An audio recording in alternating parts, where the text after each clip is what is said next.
கள்ளச்சாராயத்தில் இறக்கும்போது அந்த குடும்பத்தை போய் நேரில் பார்த்தாரு, ஆறுதல் தெரிவித்த விஜய். லாக்அப் டெத் நடக்கும்போது நேரில் போயிட்டு ஆறுதல் தெரிவித்த விஜய், கண்டனம் தெரிவித்த விஜய். ஆணவ படுகொலையில் ஒருத்தர் சாவும் போது, கொலை செய்யும் போது, அந்த குடும்பம் நடுத்தருவில் இருக்கும்போது, அந்த பெத்தவங்க துடியா துடிக்கும் போது ஏன் விஜய் பார்க்கல? நம்ம ஆட்சிக்கு வந்தா கண்டிப்பா அதுக்கு சிறப்பு சட்டம் இயற்றப்படும். இல்லை, நான் தெளிவாக தானே பேசுறேன்.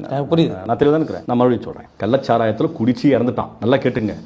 அங்கே போய் நின்றுட்டு பார்த்தாரு. சரி, ரைட். லாக்அப் டெத் சட்ட ஒழுங்கு பிரச்சனை தமிழக முதல்ல உடனே நடவடிக்கை மேற்கொண்டாங்க. எல்லாமே நடந்துச்சு. இருந்தாலும் கண்டனம் தெரிவிச்சாரு. ரைட்டு. இப்போ ஆணவ படுகொலை என்பது ஒரு தீராத ஒரு கொடிய புற்றுநோய். அந்த நோயால் பல இளைஞர்கள் நம்ம பலி கொடுத்துருக்கோம். சாதி வன்மத்தால், சாதி வெறியால் ஆணவ படுகொலை நடக்குது. நமக்கு பெரிய ரசிகர்கள் பட்டாளமே இருக்கிறாங்க. அவங்களுக்கு வந்துட்டு நல்ல கருத்து தெரியப்படுத்தணும் அப்படின்னு நினைச்ச விஜய் என்ன பண்ணிக்கணும்? என் நெஞ்சுக்குள்ள என்ன சொல்லுவாங்க? நெஞ்சில் குடியிருக்கும். நெஞ்சில் தானே, நெஞ்சில் வைக்கிற மறுத்து இல்லை. சரி, நெஞ்சில் குடியிருக்கும் சொல்றாங்களே, அந்த நெஞ்சில் குடியிருக்கும் ரசிகர்கள்ட்ட வந்துட்டு ஆணவ படுகொலை நான் ஏற்றுக்கொள்ள மாட்டேன். எந்த சாதி இருந்தாலும் பரவாயில்ல, ஒரு உயிரை கொள்வது தப்பு, அதை நான் ஏற்றுக்கொள்ளவே மாட்டேன். நீங்க எல்லோருமே சாதியை தூக்கி போட்டுட்டு மனிதனாக இருக்கணும் விஜய் சொல்லி இருந்தாருன்னா அந்த ரசிகர்கள் கூட்டம் கேட்டிருப்பாங்க, தன்னை மாற்றி அமைத்துக் கொண்டிருப்பாங்க. இப்போ அதனாலதான் நான் கேட்கிறேன், இங்க போன விஜய் ஏன் ஆணவ படுகொலைக்கு போல? கண்டிப்பா அவர் போகல, கண்டிப்பா போயிருந்திருக்கணும். தப்பா தப்பு இல்லையா?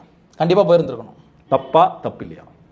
இல்ல, கண்டிப்பா போயிருந்திருக்கணும். போகாத தவறு தான். நடந்தவன விஜய் போல. சரி, போல ட்விட்டர்ல போடுவார்ல, ஒரு கண்டனம் தெரிவிக்கலாம்ல. இனிமே பிறப்புக்கும் எல்லா உயிருக்கும்ன்ற அந்த வார்த்தை பயன்படுத்தக்கூடாது. அது விஜய்க்கு தகுதியற்றது. அந்த வார்த்தைக்கும் தமிழக வெற்றி கழகத்திற்கும் விஜய்க்கும் பொருத்தம் இல்லாதது. கண்டிப்பா அது சாதி சார்ந்த காரணம் இல்ல சார். அப்ப என்ன இருக்காரு? உங்க தம்பியை ஒரு ஆணவ படுகொலை பண்ணிட்டான். நீங்க தமிழக வெற்றி கழகத்தில் இருக்கீங்க. உங்க தலைவர் கண்டனம் தெரிவிக்கல. உங்க தலைவரை தவிர எல்லாரும் வந்துட்டாங்க, எல்லாரும் கண்டனம் தெரிவிச்சிட்டாங்க. உங்க தலைவர் மட்டும் தெரிவிக்கல. நீங்கள் அந்த கட்சியில இருப்பீங்களா? கண்டிப்பா இருக்க மாட்டோம். கண்டிப்பா இருக்க மாட்டோம். அப்போ மற்ற அரசியல்வாதி தான் அப்படி இருக்கிறாங்கன்னு பார்த்தா, நீ வந்து தான் கிழிப்பே இந்த நாட்டையே மாத்துவேன்னு நினைச்சா, கேவலம் சாதி ஓட்டு வேணும்னு நினைச்சிட்டு நீ மூடின்னு உட்கார்ந்துருக்கா, அப்போ என்ன மயிருக்கு நீ கட்சி ஆரம்பிச்சு, எதுக்கு நீ அரசியலுக்கு வந்த?